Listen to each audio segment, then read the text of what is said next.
ఏపీలో ఐఏఎస్ అధికారుల బదిలీలతో పాటు వెయిటింగ్ లో ఉన్న ఐఏఎస్ అధికారులకు పోస్టింగ్స్ ఇచ్చారు. Panchayati Raj rural development institute commissioner గా ముత్యాల రాజును నియమించారు. రైతు బజార్ సీఈఓగా K Madhavilatha, AP tribal welfare school సెక్రటరీగా ఎం గౌతమికి పోస్టింగ్ ఇచ్చారు. అలాగే ఆయుష్ డైరెక్టర్ గా దినేష్ కుమార్, ఏపీ సాక్స్ ఎండీగా కె నీలకంఠారెడ్డిని నియమించారు. ఇంకా కొన్ని బదిలీలు జరిగే ఛాన్స్ ఉంది. సీనియర్ ఐఏఎస్ అధికారులు శ్రీలక్ష్మి, రావత్, మురళీధర్ రెడ్డి పోస్టింగ్ కోసం వెయిట్ చేస్తున్నారు.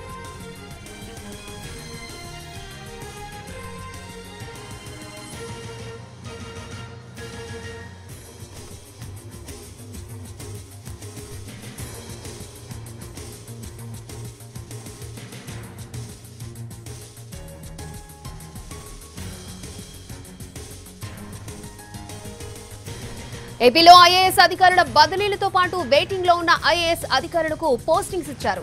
Panchayati Raj rural development institute commissioner గా ముత్యాల రాజును నియమించారు. రైతు బజార్ సీఈఓగా K Madhavilatha, AP tribal welfare school సెక్రటరీగా ఎం గౌతమికి పోస్టింగ్ ఇచ్చారు. అలాగే ఆయుష్ డైరెక్టర్ గా దినేష్ కుమార్, ఏపీ సాక్స్ ఎండీగా కె నీలకంఠారెడ్డిని నియమించారు. రైట్, ఇదే అంశానికి సంబంధించి మరిన్ని అప్డేట్స్ మా ప్రతినిధి ప్రసన్న మనకు అందిస్తారు. ప్రసన్న, అంటే ఓవరాల్ గా ఏపీ ప్రభుత్వం సీనియర్ ఐఏఎస్ అధికారుల బదిలీలు, అదేవిధంగా కొంతమంది అధికారులకు పోస్టింగ్ ఇవ్వడం, దీని మీద ప్రధానంగా దృష్టి పెట్టిన పరిస్థితి అయితే మనకి కనిపిస్తుంది. వాళ్ళ మధ్యాహ్నం నుంచి కూడా ఐఏఎస్ అధికారుల బదిలీలకు సంబంధించి ఉత్తర్వులు వస్తూనే ఉన్నాయి. అందులో భాగంగా సిసోడియా రెవెన్యూ స్పెషల్ సెక్రటరీ ఉన్న సిసోడియాను చేనేత, అదేవిధంగా టెక్స్టైల్స్ కు బదిలీ చేస్తూ నిర్ణయం తీసుకున్నారు. దీంతో పాటు కొంతమంది వెయిటింగ్ లో ఉన్న అధికారులు కూడా బదిలీలకు సంబంధించి పోస్టింగ్స్ ఇవ్వడం జరిగింది. ఏపీలో వెయిటింగ్ లో ఉన్న సీనియర్ అధికారులు Panchayati Raj and rural development state institute commissioner గా ముత్యాల రాజు వెయిటింగ్ లో ఉన్నారు.